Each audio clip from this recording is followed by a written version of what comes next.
Hello. And welcome. I'm Gloomy. And this game is called Z.A.T.O.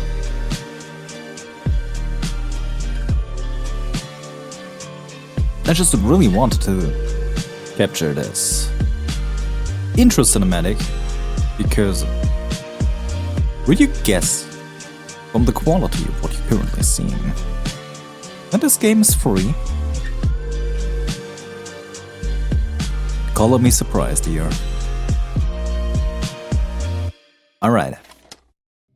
So, without further ado, let's get this going, shall we?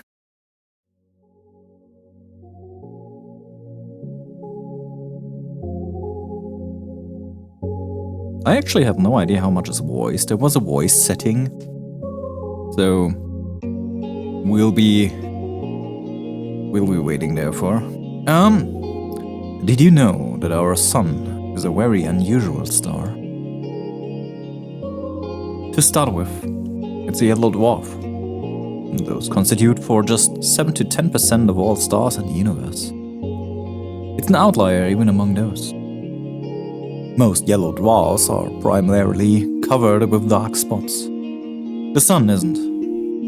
The majority of its surface is bright, in fact. It has 3 times the number of light spots than it does dark spots. Sure, its overall brightness index is nothing special. You could even call it underwhelming compared to other stars of its type. But even so, it works harder than most to shine as bright as it can. And I find that really cute. And personally, I believe that the sun is an eldritch being. It is older than any of us, it will stay longer than any of us, and it probably thrashes out in violence. And in earlier times, there have been people that have sacrificed to it.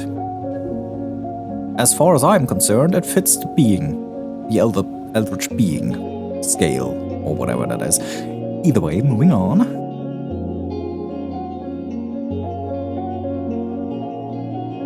I don't remember where I read about this. It must have been some newspaper from years ago.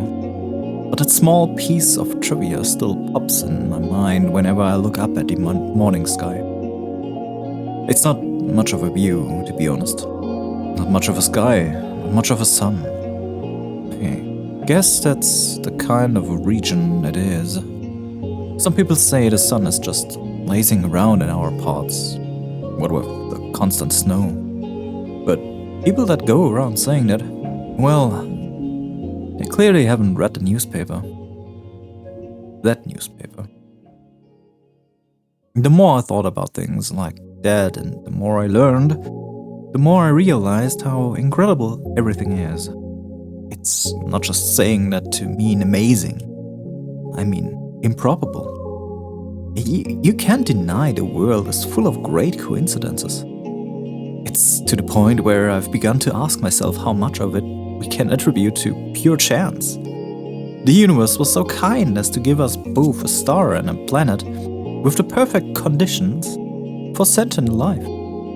Just the slightest fluctuation in the composition of our atmosphere, the size of the globe, or the distance between Earth and the Sun, and none of the beauty surrounding us, would exist. Some would call it a miracle. And of course, it's a lovely way to put it. But isn't that giving the world we're living in too little credit?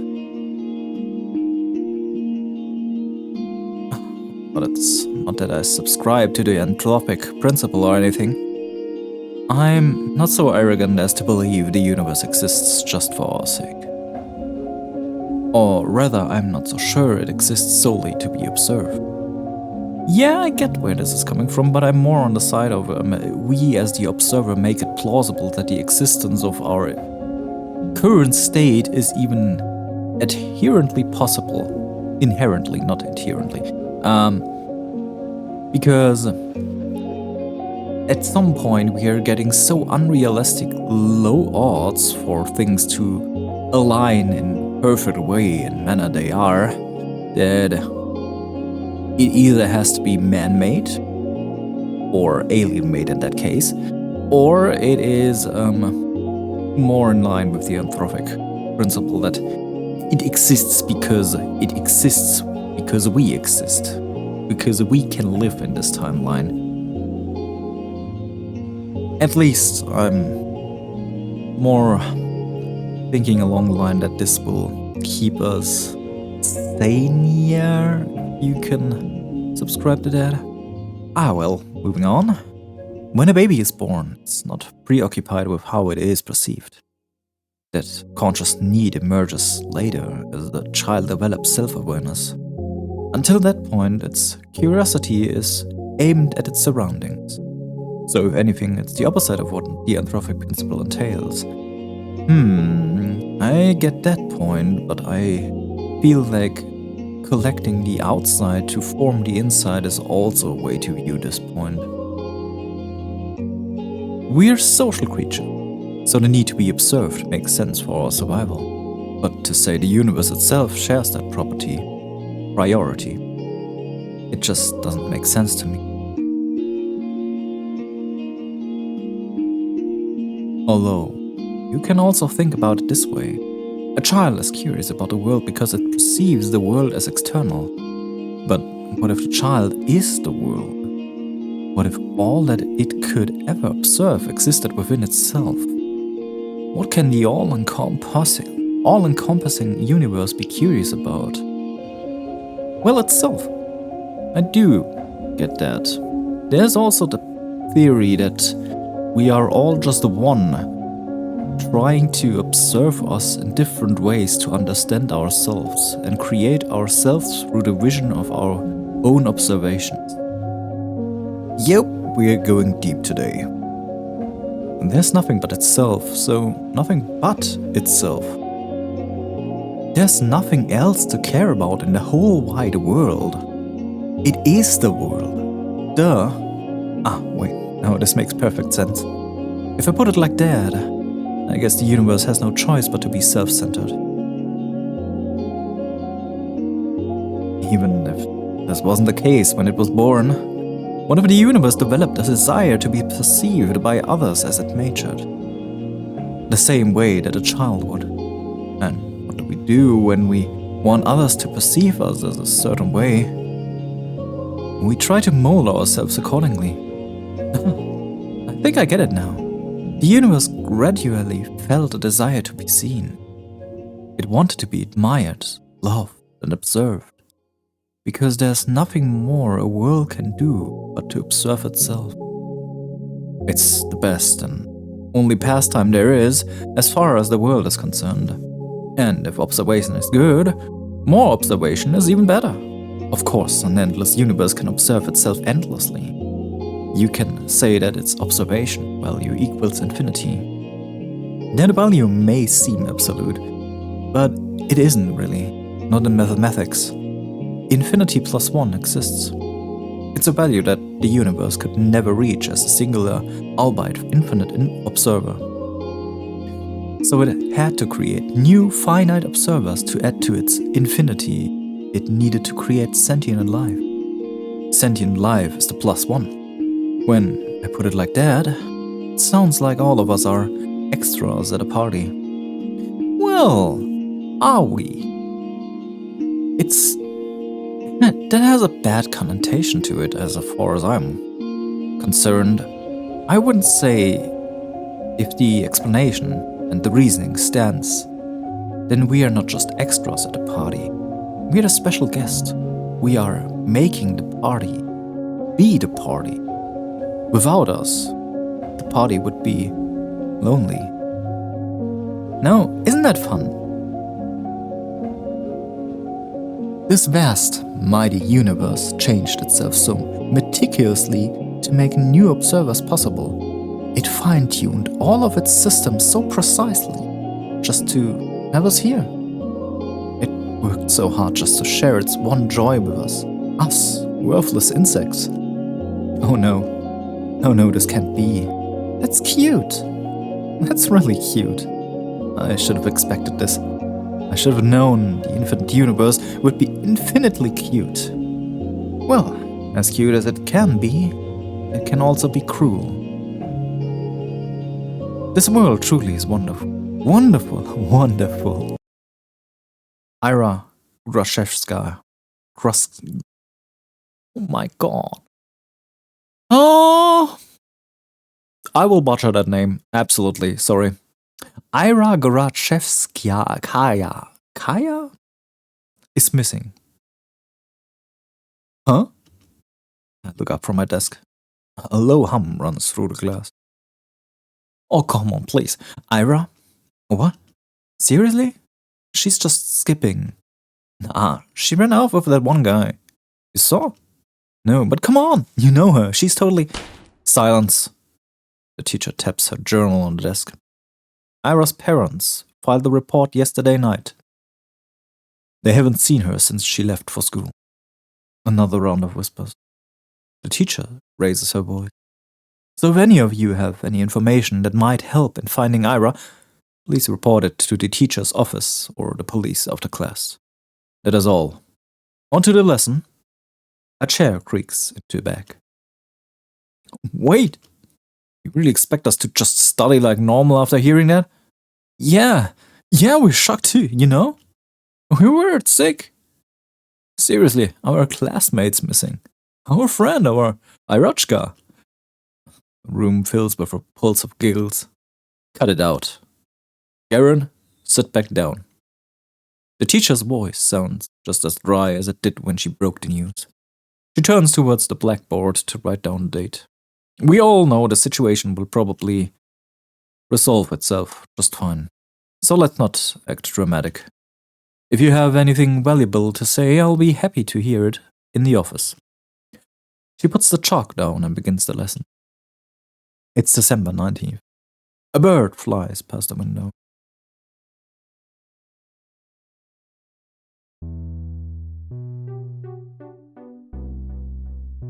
Disappearance? Give me a break. Aren't you supposed to wait 3 days or something? That's a myth. You can file a missing report whenever, especially if it's a child. Oh yeah? Hey, let's report each other as missing and see who they find first.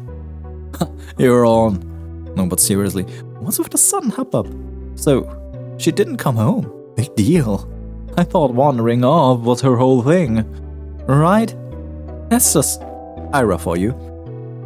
But her parents are just want some attention.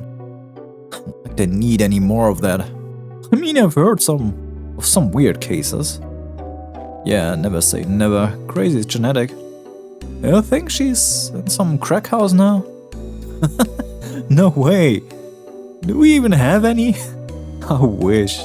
At least there'd be something fun to do. Honestly. Hey. But she's like, for sure with that guy, right? That guy? You don't know? A bunch of people have seen them together. Some older dude like 30 or something, I don't know. Ew! You serious? Yeah, it's so trashy. I slowly walk behind my classmates as we head to the next lesson. It's irritating. Their conversation is ticking me off. I'm not sure why. It's not as if they aren't making sense. It's not unusual for Ira to wander off somewhere on her own. I'm not treating this news as of any real gravity. Really, I'm not better than them. There's a trace of worry in my head. It isn't directed towards Ira. Instead, when I first heard about her disappearance, the thought that flashed into my mind was rather ugly. No, nobody will come to save me. Gross. But regardless of what people are saying, and regardless of what I personally think, that's still a missing person. Her poor parents must be worried. So just picturing it makes me feel glum. I'm not surprised Ira would just run off somewhere without telling anybody, but still. It's not like we've ever been friends. It would be stranger if I acted all torn up about it, right? She's just that kind of person. Always getting herself in trouble, always hanging out in places she's not supposed to be at. Oh, we all know one of those guys, or girls, or people. however they perceive themselves, and at one point we may have been that person ourselves. We are ever changing. Don't put people into boxes. That's not a good idea. They're right. This wouldn't be the first time Ira left for God knows where. But is that really true? The stuff they said about that older man, I've never been seen or heard anything like that. Even though this whole time, I suppose it's plausible, knowing how some girls are. Even so, I'd never thought that Ira would be the type to be love-struck like that. Love-struck, huh? When I put it that way, and it's most definitely cute. Ira in love. Forbidden love, too. Well, I never have guessed. I never took that girl for a romantic. But she is a girl at the end of the day. And she does like those types of books, not box. So perhaps she was planning to elope all along. Crap. It's also complicated. I'm really drawn on this. I really am. On one hand, it's super romantic. Such beautiful, young love with no regard for what anyone thinks. It's so incredible. It's incredibly cute. But on the other hand, I'm really sad. It's selfish and it's dumb. But if Ira's really gone, it's like I've got nothing to hope for anymore. Hey, Shabina. Huh? You know anything about this? No. Why would I? Well, you two were pretty close, right? The whole group chuckles. We weren't. No? No, not at all. Really? Really? I thought you two were dykes. What? They all erupted in laughter. We weren't, we didn't even talk.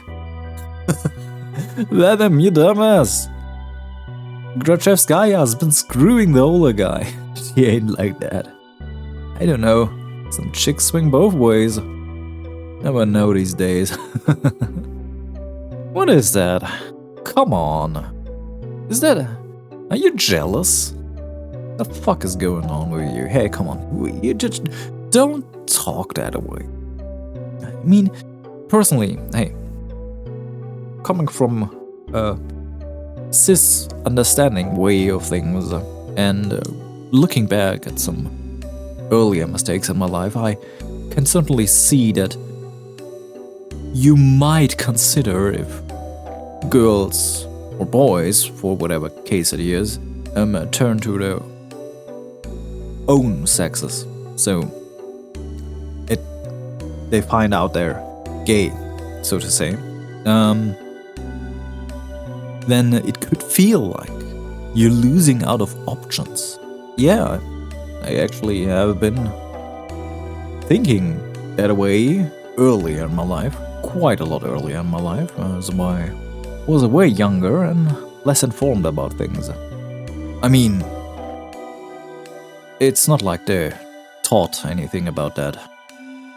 But looking back, knowing what I know today, and knowing the people I know today, I'd never put it that way. And I just do believe that some people are valiantly believing that they're losing out on options, and that's the reason why they hate, despise people that are not normality conform in their eyes. As far as I'm concerned, everyone's normal. So, there's that. Just my 2 cents on this one. I know it's... Look at the face. Chill out, Shabina. We're just kidding, jeez. Why are you getting so scared anyways? You really a lesbo or something? I'm not. I just keep laughing. What can I even say to that? No matter what I do, they just keep laughing. If Ira comes in through the door right now and heard what they are saying, all the hell would break loose. I mean, she only disappeared a day ago. She's probably just coming late today. She doesn't even know there's a missing report. Maybe she has already left her lover's place. Maybe she's trudging through our snowy schoolyard as we speak. No. She's already inside. She's already left her wet puffy jacket in the cloakroom. And now she's going down the corridor. Up the stairs to the left. That's right, she's coming. She's gonna storm in any minute now. Right. That's it. I hear her. I can hear her footsteps. She's coming. Ira's coming. She isn't coming. What's with that face? You look like you're rolling in a shit. She's totally lesbo. I'm not. I've never talked to her, I told you. The steps walk past the classroom. Not that they're closer. They don't sound like hers at all. They never sounded like her in the first place. Well, maybe not with her, but like in general. Yeah, you don't have a boyfriend, right, Shabina? Why is that? Huh? I don't know. Dude, look at her. Be real. Come on, don't say that. What do you want to be, her boyfriend? Hey, Shabina, want to go out with Igor? Oi! What? Come on, he's a great guy. Right, Igor? Freudian slip, he's not a great guy. Yes. You treat her right. Piss off, man. I'm not doing this. I bit my tongue. There I go again. Bad habit. It's not like it works anyway. So why do I keep doing it? Sit down at my desk and start mindlessly flipping through my text log. I need to stop indulging fantasies like that. It just makes me feel stupid every time. If Ira came in through that door and beat him up right then and there, would it really help my case? I'd probably keep saying those same things behind her back and to my face. I guess it really would be for the worse. Yeah, I shouldn't have wished for that. If Ira saw that, I would just add fuel to the fire. So it's a good thing that she didn't interfere. It's a good thing. It's a really great thing.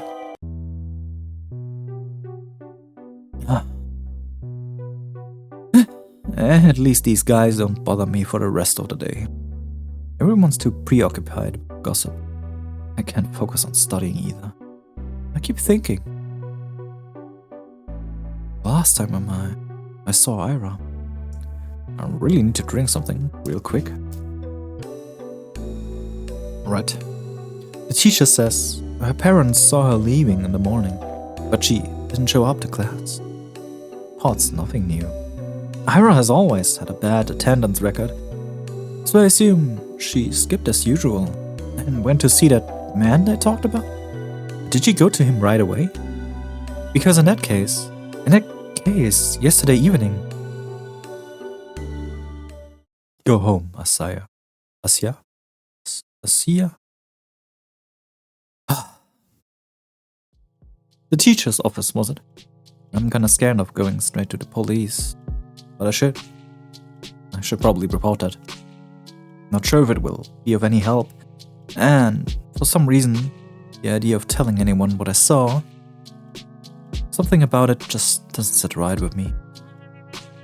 But there's a logical reason for that. No logical reason for that. I need to get over myself. Sure, she's probably fine, I know that. Freaking everyone knows that. Oh, yeah, if you have information on things and don't know if it's the right thing to report, and you might consider that even maybe you saw something wrong or along the line, I believe that also falls under the imposter syndrome. That you believe that your information is just not right and all that. But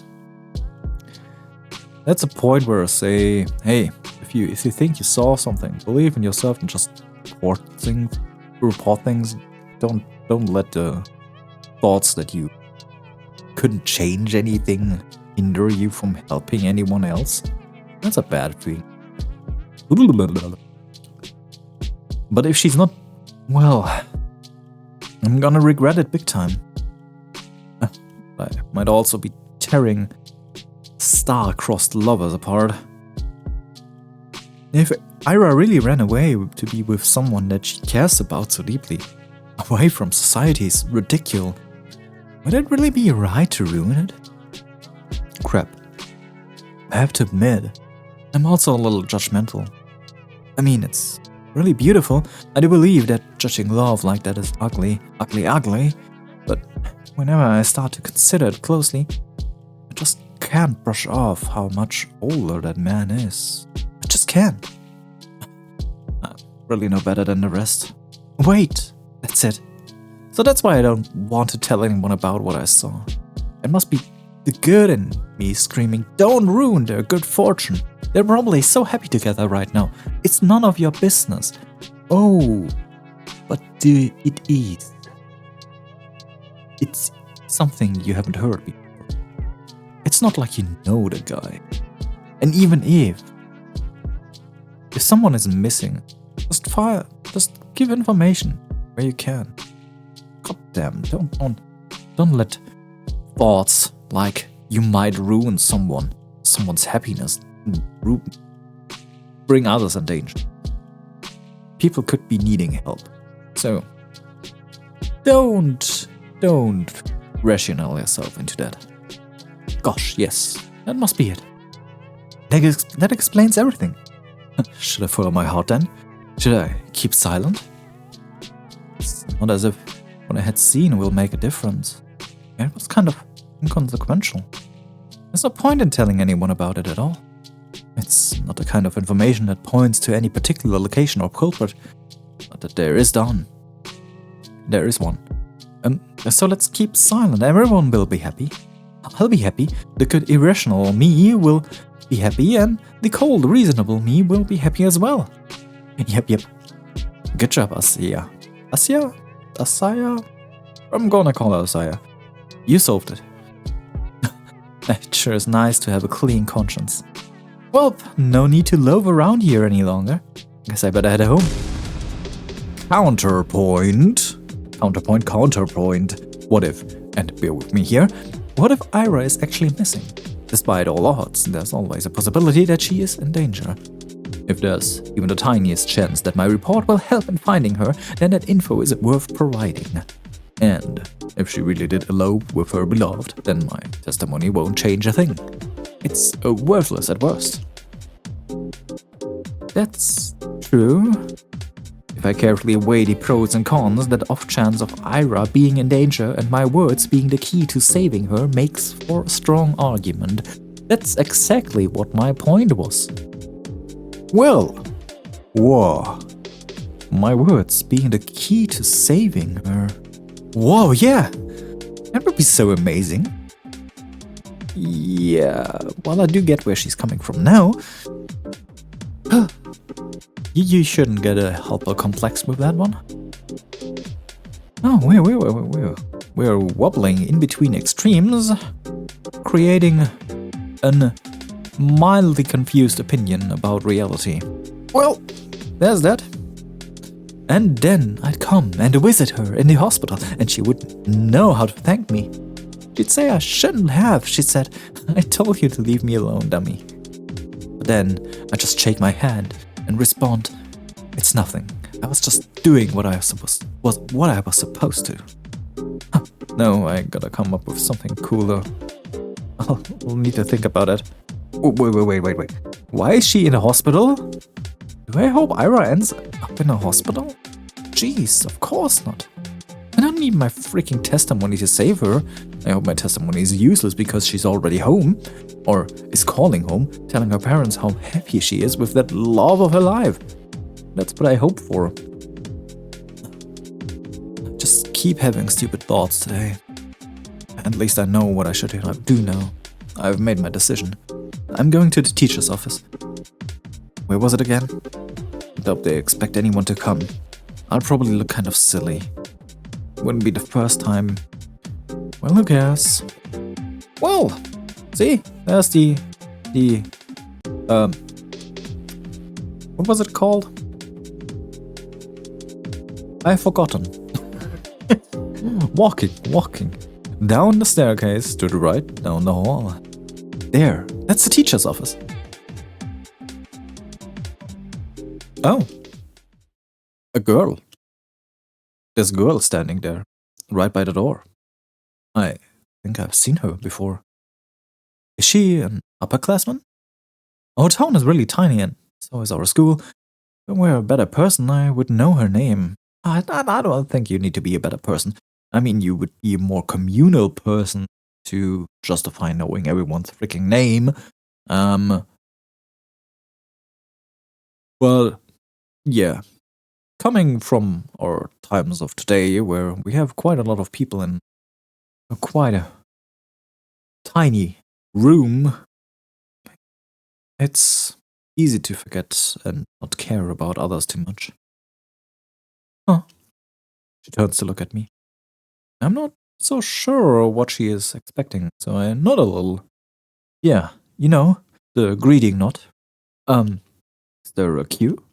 A queue? To the office? Oh.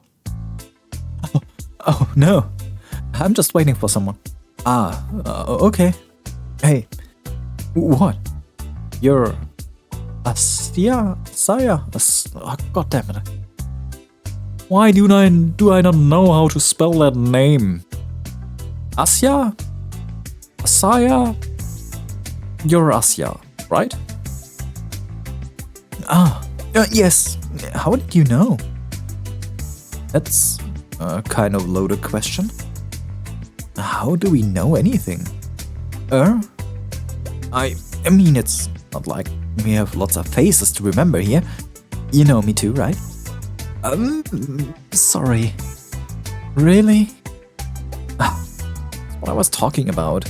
It's not that I don't care to remember everyone's names. I just don't know where other people get them from. I say that in tiny cities like this, everyone knows each other, but that's just not true. We learn about the people outside of our immediate circle through gossip or common friends, but I haven't made any new ones since the day Tosya left. Who's Tosya? God damn it, what's with those names? Oh, you killing me here. Alright.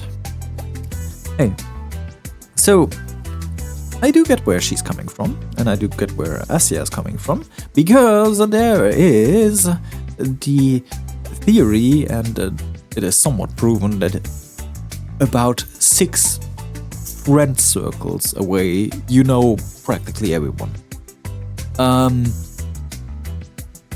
I do not have the exact name for that principle, but it just so happens that the further you go in friends and the further you ask people, you learn how many people you even know through others.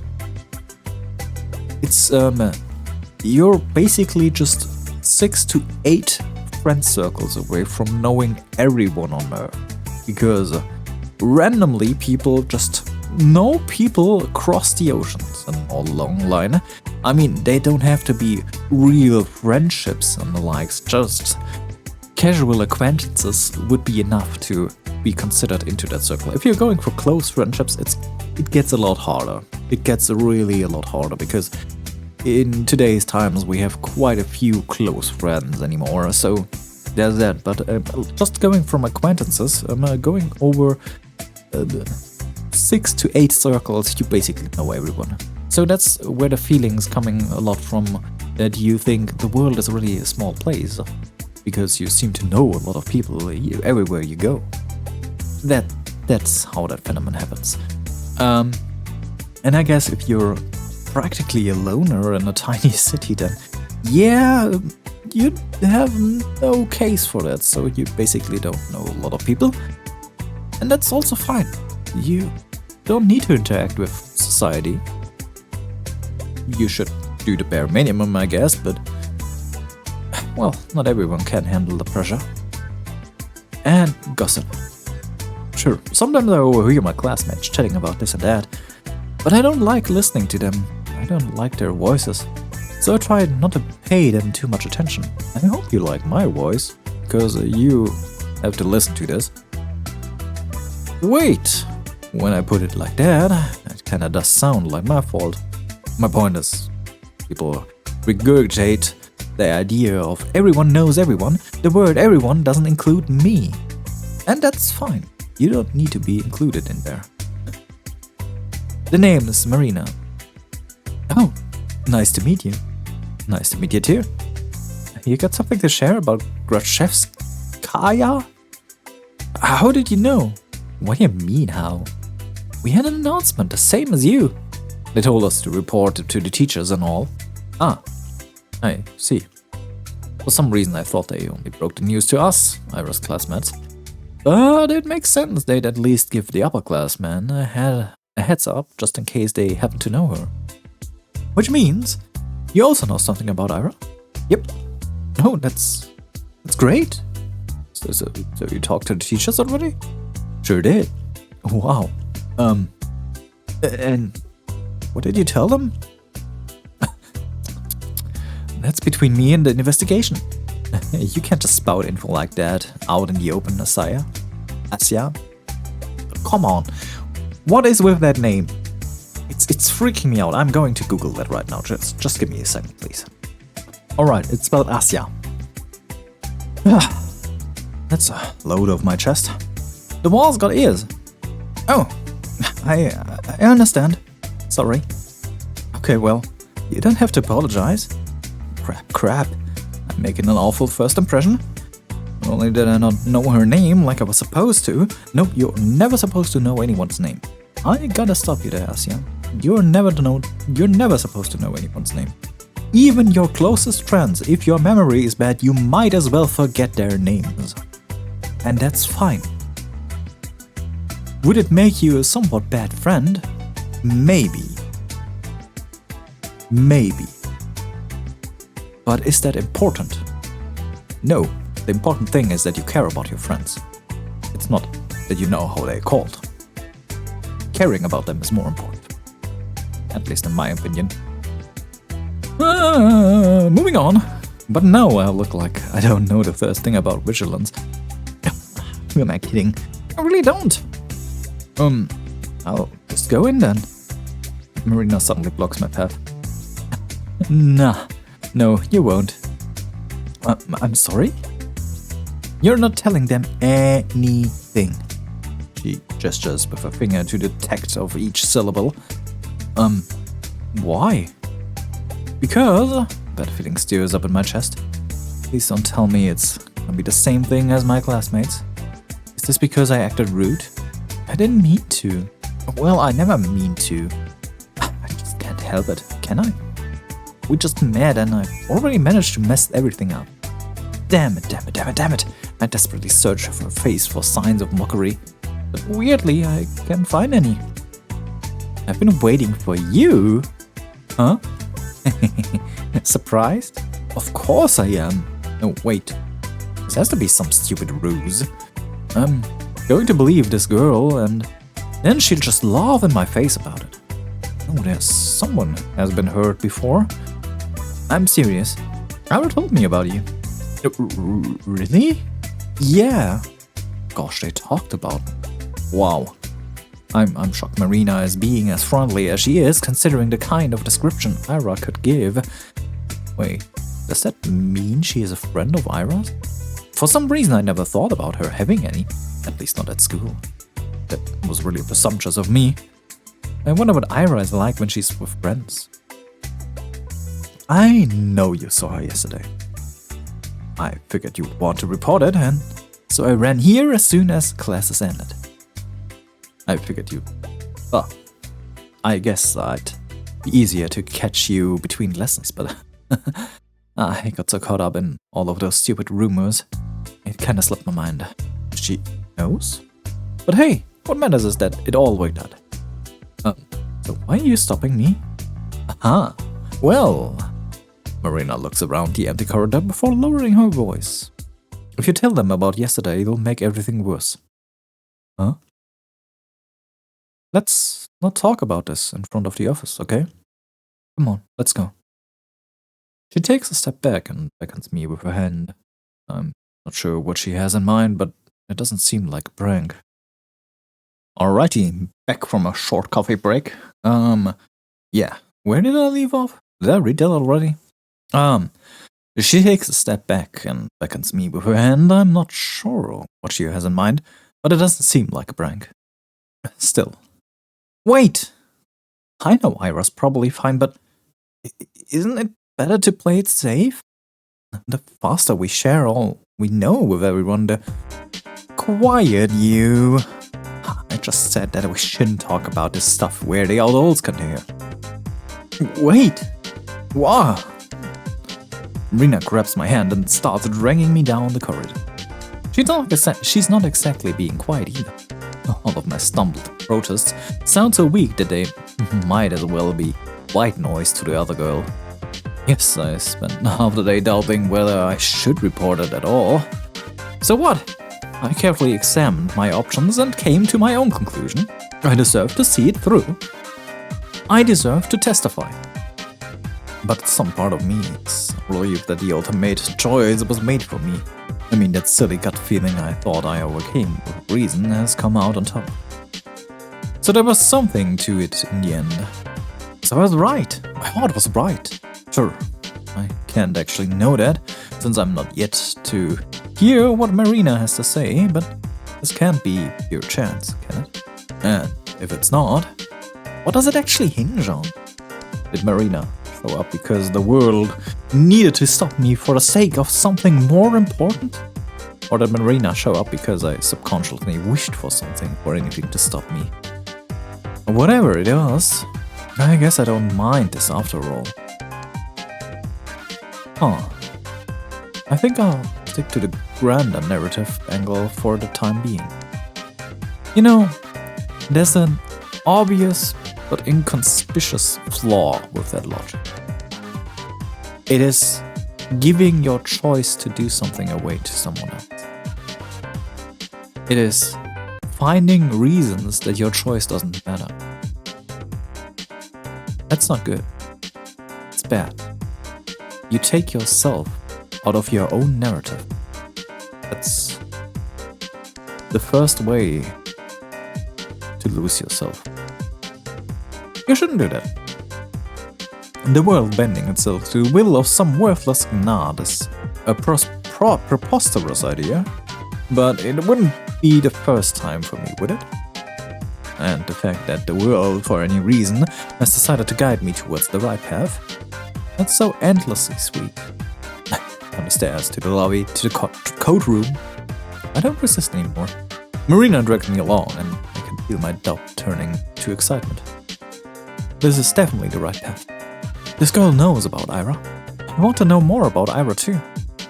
The whole wide world wants me to know.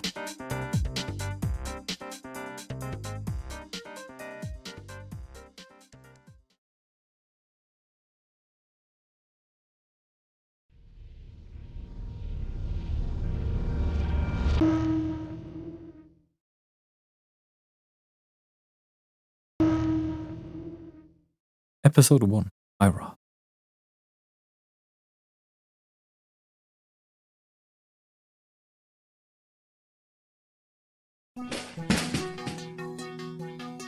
What the hell is your problem?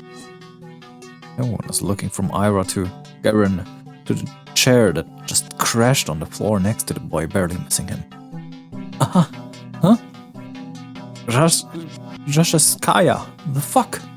Is she insane? Somebody call the teacher. Not paying any mind to the commotion that has filled the classroom, Ava storms towards Garen. Her face is contorted with rage. Before he can react, she rips the notepad from his hand and slams it on the desk. On my desk. I hastily grab onto it. Read it again and I'll kick your teeth in. Huh? Are you nuts? Ira doesn't respond. For a second, she just glares at him, and turns around and stomps back to her desk.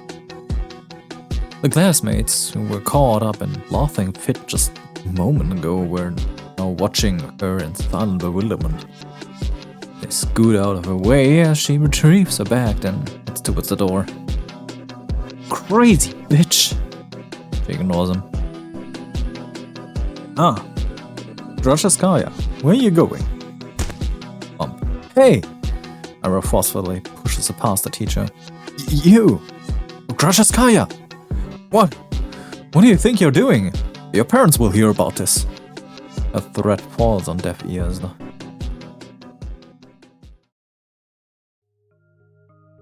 Everyone knew precious Kaya. She's always been like that, I think. No, not throwing chairs around. Ira had no regard for the rules that everyone's supposed to follow. I guess they called someone like her a problem child. You know, I haven't seen that much of her now already, but from the surrounding context and the situation they're in, I don't think she doesn't follow the rules. I think she follows the rules pretty well. She defends the weak. She doesn't seem to like not nice things and honors justice. What I think she doesn't follow are the unspoken rules. The rules everyone adheres to but aren't really rules. You know, there's a thing, especially with bullying. Let's take bullying, for example, because it's a great example for that case, and it's a great thing to know. There are rules for bullying. There are rules that are not spoken to. They are not spoken out, they're not explained, they're there. Those rules are as follows. Do not protect the one that is bullied, for unless you as well might as well be bullied. That's the rule that most people follow. They partake in bullying without even wanting to partake in bullying. They're just glad that they're not a victim, and they would do everything to keep it that way. It's a problem in my eyes.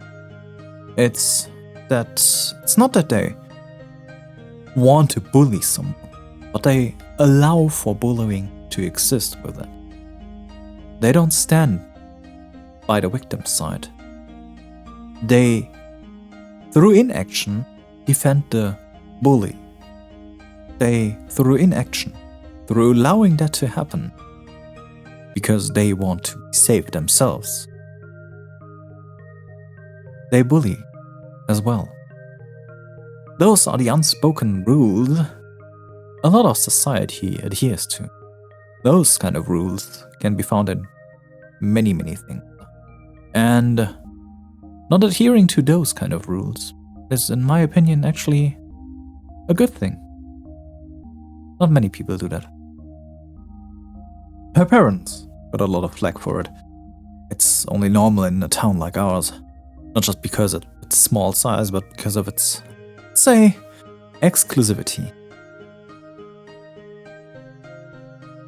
Vorkuta 5 prides itself on its virtually non-existent crime rate. That's the natural consequence of nobody being allowed to enter or exit without a permit. You're lucky to be here, to have a salary higher than the national average, to have access to goods people in the neighboring towns can't even dream of. You get afforded such a privilege. Last time I checked, our population hasn't even hit 6,000. So when someone like Ira appears on this tiny society's radar, she's not just seen as a delinquent.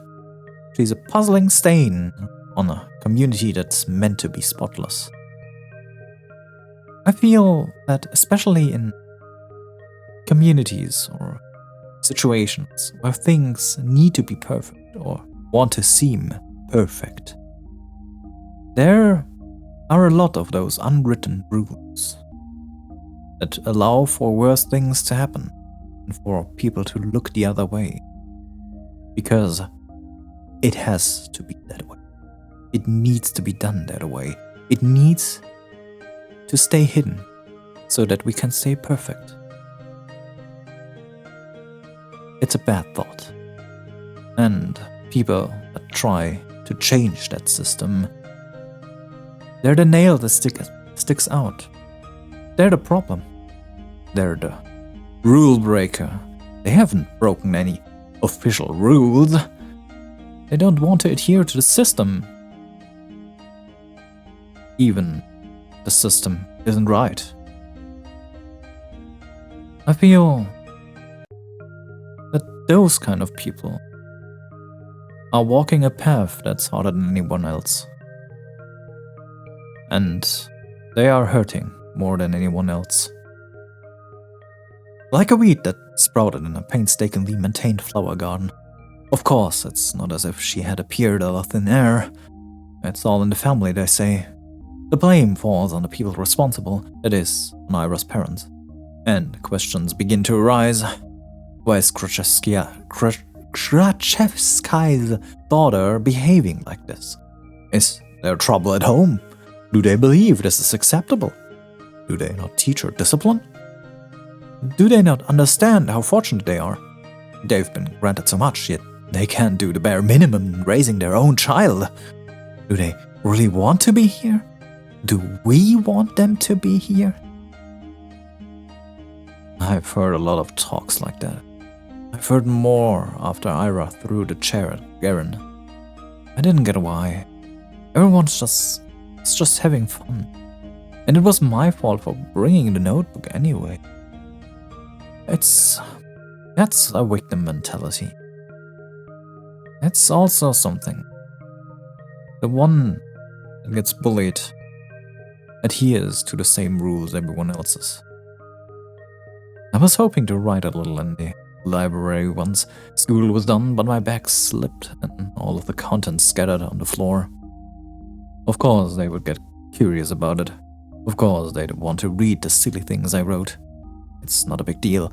It's not like I've ever taken poetry or drawing very seriously. Those are just fun distractions, nothing more. If people laugh, well, what's it matter to me? I couldn't wrap my head around it. I couldn't. I still wanted to thank Ira somehow.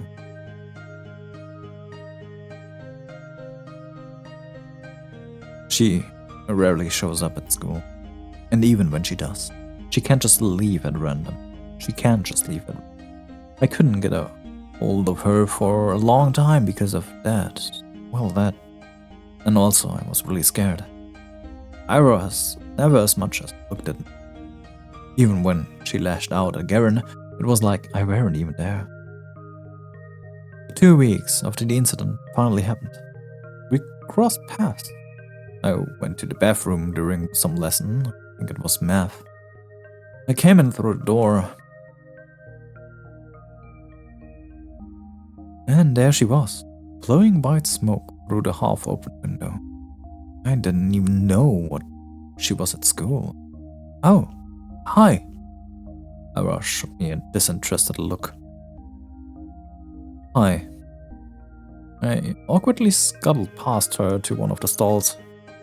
After closing the door, I realized I was so nervous I couldn't do any of my business, so I just sat there thinking about how I should approach her. It's not like I had some long conversation or formalities in mind. I just wanted to say thanks, and in theory, it should have been easy. But wouldn't that make me look like a weirdo too? Assuming she did all of that for me, it would just make me look self-centered. I had no idea how much time I had passed while I was in the stall. Maybe 5 minutes, maybe 20 seconds. But when I heard what sounded like her getting off the windowsill, I swung open the door. Wait! Huh? I froze up. She stood next to the window, bag in hand. The cold draft wafted through her hair. I had to say something. I got this rare chance to... World gave me this rare chance to tell her what I wanted. What am I supposed to say? Thank you? After I just tumbled out of the toilet stall? What? She raised an eyebrow. I just stood there with my mouth helplessly open as if I'd just gone mute, as if every word in the Russian dictionary got wiped from my brain. Whatever. No, wait, please! I took a step towards her and she jolted away like I were a leper. I didn't know what I should say or ask. I just knew I had to say something, even if it was the first thing that popped to mind. What? What the hell do you want? Isn't it cold? Huh? The windowsill? When you said smoking there, right by the window, I thought, weren't you cold like that? Huh? She blinks. Not really. Maybe a little. Thought so. Anything else? No. I mean, yes, I'm sorry that you got in trouble. Huh? Well, I heard you got into a lot of trouble after that. You know, when Karen read my stupid poetry. I'm sorry for that. She eyed me for several seconds, which to me felt like an eternity. She then sighed and slowly flipped her hair back. And why are you apologizing? It had nothing to do with you. Huh? Well, I guess not. His voice was getting on my nerves. I see. I looked down at the tiled floor. I knew that was the case, of course. It's not like I was hoping Ira jumped in to defend my honor or anything of the sort. I wanted to thank her regardless of intent, but no matter how hard I thought and tried to word it, everything just came out sounding awkward or wrong. Why does this always happen? The soles of her boots squeaked against the floor. She spun around and towards the door, and this time I made no attempt to stop her. Your poetry isn't stupid. Huh? Slam. I stood there confounded. Did you just say that? Did I hear that right? Your poetry isn't stupid. Does that mean she likes it? Ira likes my poetry? Ira Grachevskaya? The bell rang and snapped me out of my short-term stupor. I shook my head. Right, I needed to get back to the classroom. I doubted Ira was going to be at the next lesson. I washed my hands from nothing in particular and went to the classroom.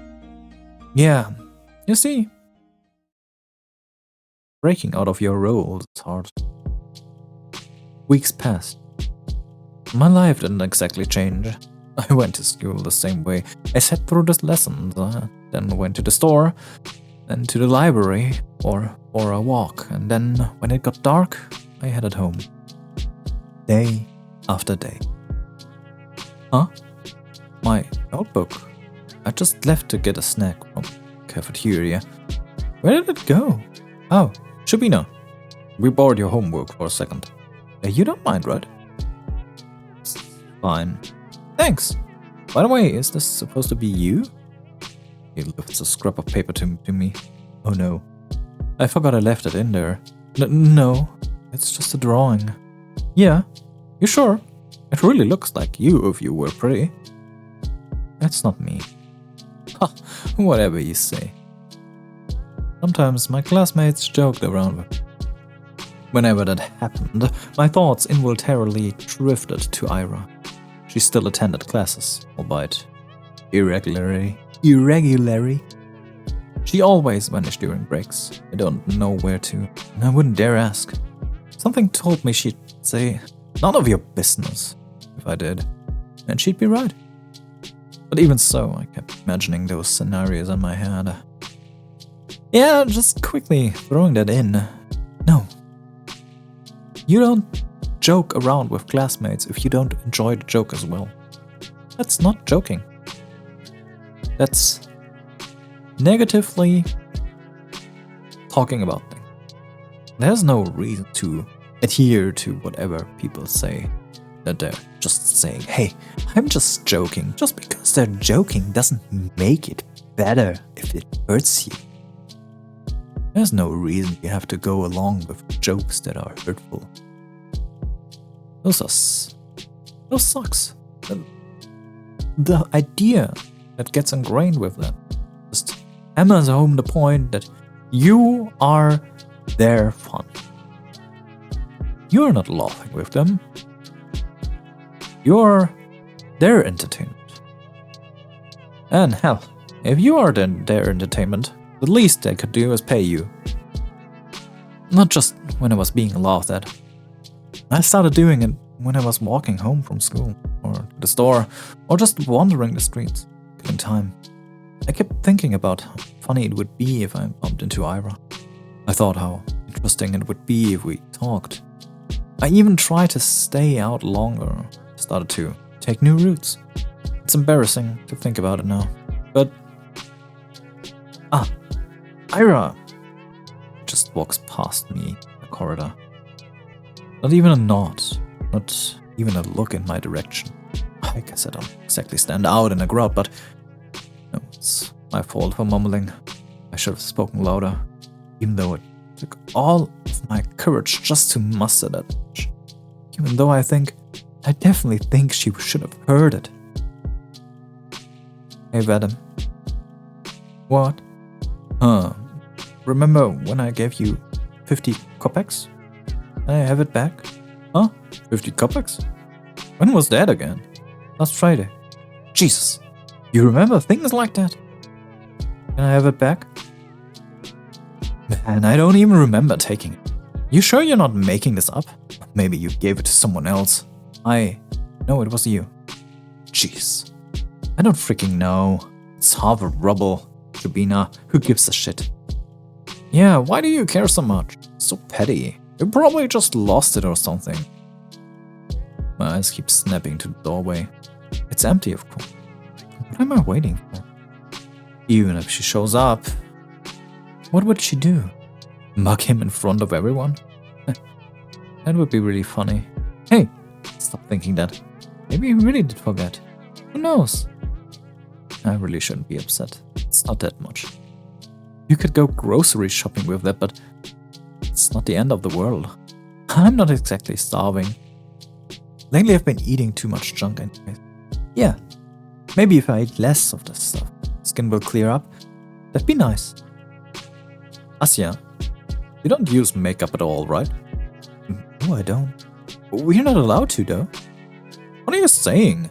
You allowed it last year. Really? Nobody's gonna send you home for it. Oh, that's good, I guess. These girls rarely talk to me. They're usually pretty nice, though. At least when they're not joking along with the guys. I think one of them likes Venom. She laughs a lot whenever he says anything to me. I suppose we have very different senses of humor. But you never tried it before, yeah? Makeup? No, never. Seriously? You're like 15 already. 14. Same thing. Gotta learn to do it at some point. Especially with that complexion. Well, I'm not really Hey, how about we help you out? Yeah. Just cut some light makeup. You'll see what it's like. I don't know. Come on, it's gonna be fun. Yeah, you're gonna love it. Alright, but... Yay! Come here then. I don't think people do unpleasant things on purpose. Nobody wakes up in the morning with the goal to make somebody feel bad. Oh, there are people that wake up and the first thing they do in the morning is wanting to make others feel the same way they do. It's not that they want to make people feel bad. It's that they want someone else that suffers worse than. There are a lot of people out there thinking those things, and I have only disregard for that. If you are suffering, if you don't like the situation you are in, the best thing that you can do is trying to change that. And the next best thing to do is trying to change the circumstances that lead to that. And if you manage to get somewhat out of that, the first thing you should do is help other people out of that. Share the fun things. Don't make other people unpleasant. I really believe that. If someone is doing something hurtful, I don't fully understand it. So I shouldn't wish bad things on people who don't really know they're being. I get where she's coming from. I really do. I understand it, but it's difficult. There's a fine line between unintentional harmful thing and intentionally harming someone. While there's also a fine line, there's also a broad line that the meaning needs to fit. And just forcing someone to adhere to your own world building, to your own thoughts and your own desires, that can harm other people quite a lot. Well, now that I'm one to talk about that, I shouldn't wish for Ira to appear and interrupt them, or to scream at them, punish them, or anything. I can still hear everyone laughing as I run out to the corridor. I'm covering my face. I don't need any teachers seeing me like that. At least the toilet's closed, so I can push this mess off quickly. Ugh. I should stop falling for these pranks, but... So sorry. I lifted my face up without thinking. Oh no. The hell? Ira jerks away from me. I can't blame her. I must look like an insane person. Yeah, I look awful. God, I can't handle her looking at me like that. I'm sorry. Huh? I ran past her. Run. I just need to get to the restroom. I just need to wash it off. After about a month, reality had dawned on me. I kept telling myself that Ira's action had nothing to do with me. She told me that much, and in no uncertain terms. She said that, kept repeating it again and again and again and again. But I didn't believe it. On some level, I still held onto the faint hope that Ira pitied me, that she cared about me for God knows what reason. Not really. What was the reason? Her lashing out at a classmate she found annoying, one who just so happened to make fun of me. Her not joining in, her telling me she liked my writings. She didn't even say that much. She said they weren't stupid. Oi. Huh? 3 coins clinked against my desk. 20, 10. So who remembered? There. Thanks for the unforgettable night. Everyone around erupts in snickers. Hey, you're a cheap deal. You're free later. Very funny. Oh please, Shabina, get a sense of humor. Your face is dragging down the class moral. That's right. You're doing us all a disservice. Think of your classmates for one. I let myself believe something would change. I thought about it as if I deserved it. As if I didn't have it good enough before. As if my life had any real problem. I was just being greedy, plain and simple. Getting my hopes up over some silly coincidence. It's all so stupid I can't help but laugh. That's okay. I know better now. I was being ridiculous. It's shameful to admit to, but better late than never, right? I got a little too caught up in my own little world. And hey, even if they didn't amount to anything, I can still appreciate those little encounters with Ira for what they were. Brief, but wonderful moment. I could reminisce fondly about the one time I lucked out and saw Garen all scared and confused. Or that one time somebody gave my work a compliment, backhanded as it was. I could do that, because everyone does that. Everyone has those little things that they look back on with a smile. It's beautiful in its own way, is it not? Our whole lives are a series of episodes, both good and bad. It doesn't matter if they grow into a bigger story, because each moment has a lot of merit of its own. It's something I should learn to be content with. It's something I've been perfectly content with until now. Until I decided that what I had wasn't enough. Speaking objectively, what is there to complain about? No, seriously. I live in the prettiest part of our West Country. I have a comfortable roof over my head and even my own room. I have 2 living parents. I have wonderful hobbies to enjoy, paper to write on, books to read, TV to watch. I buy myself treats almost every day after I'm done with school. I have good grades, and teachers tell me I have great potential. My classmates also recognize how studious I am. I help them with their studies when they ask me to. That's right, I've got classmates that I can always talk to. Guys I can laugh along with, even if their jokes don't always land. Even if my sense of humor isn't the best. Oh, it's not a sense of humor. All of this, I have all of this, right here, right now. Everything that a girl my age could ever ask for. So why did I act as if that weren't enough? Why the hell? You idiot! What? Why the hell do you always go along with some bullshit? I'm so... Amber looks like she's going to slap me, but instead swings her boot against the snow hill. She then turns to me and starts roughly swiping clumps of snow stuck to my coat. My whole body feels slightly numb. When I start to speak, my voice comes out weaker than expected.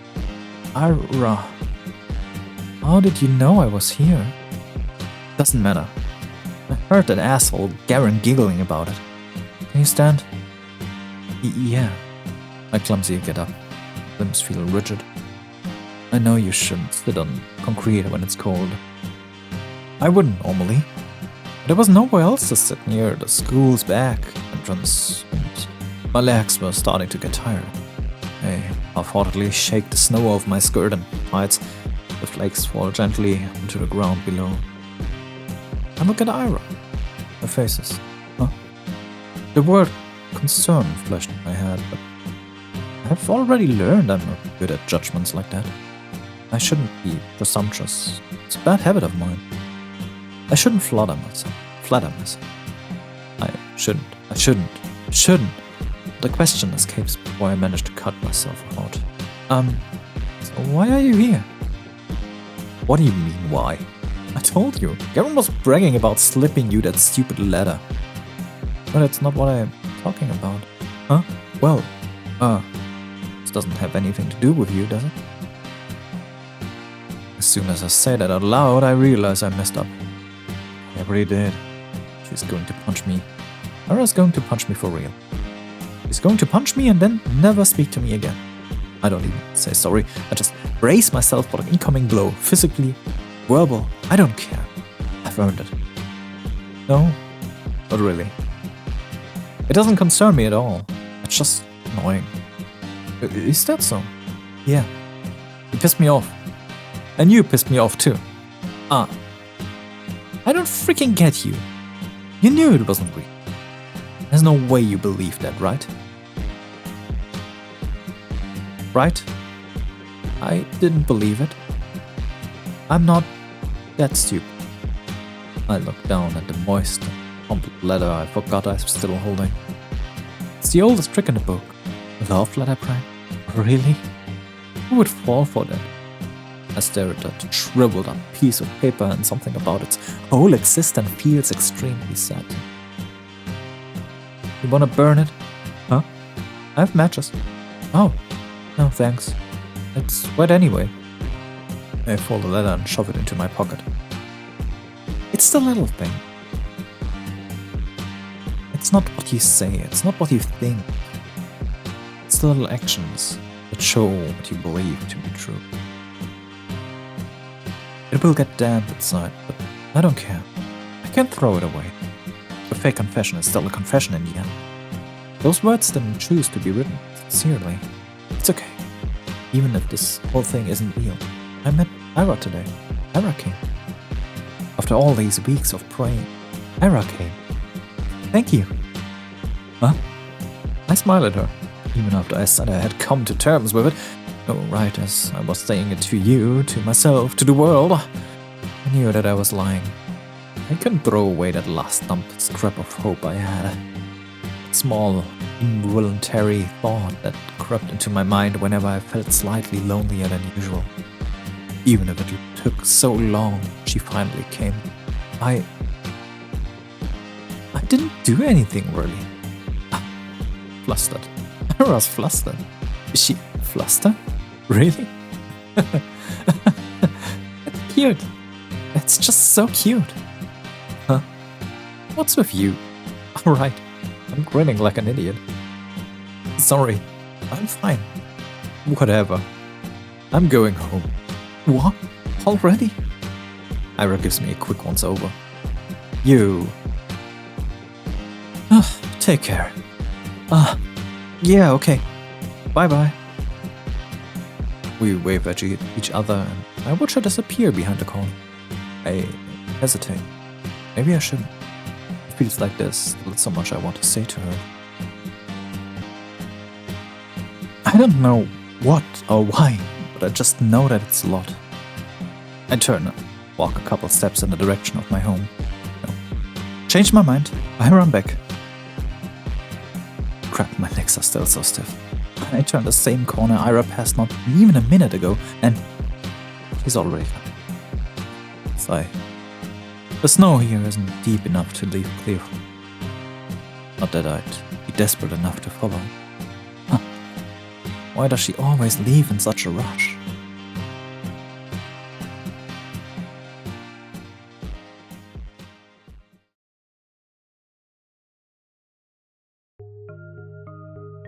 It's okay. And with this, I kinda have to leave you hanging because my time's up for today. So, I hope you enjoyed that thing. I try to finish the other one as soon as possible. I've been Gloomy. I hope you have a great evening, morning, day, or whatever time it is at your current place and location. And I'll see you next time. Bye bye.